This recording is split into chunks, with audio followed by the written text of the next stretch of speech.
ভাইরা আমার, বোনেরা তোমার, আজ দুঃখ ভারাক্রান্ত মন নিয়ে আপনাদের সামনে হাজির হয়েছি। আপনারা জানেন এবং বুঝেন আমি আমার জীবন দিয়ে চেষ্টা করেছি, কিন্তু দুঃখের বিষয় আমি এখনো বিয়ে করতে পারিনি। আজ বাংলার মানুষ কি চায়?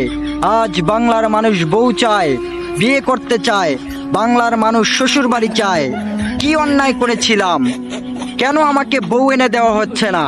আমরা অবিবাহিত এই দেশকে বউ দিয়ে গড়ে তুলবো ইনশাআল্লাহ। এই দেশে অবিবাহিতদের বউ দিব।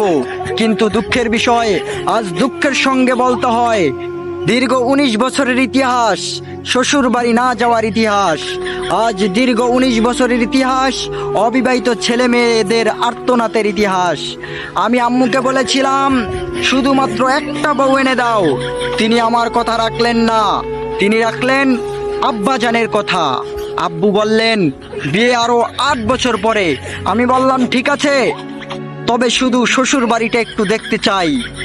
দোষ দেওয়া হলো আমি নাকি বউ পাগল। আমি বললাম বিয়ে না দেওয়া পর্যন্ত শান্তিপূর্ণভাবে আমি পোস্ট করেই যাব।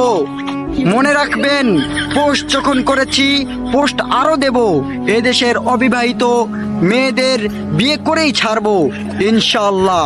জয় বউ, জয় শ্বশুর বাড়ি।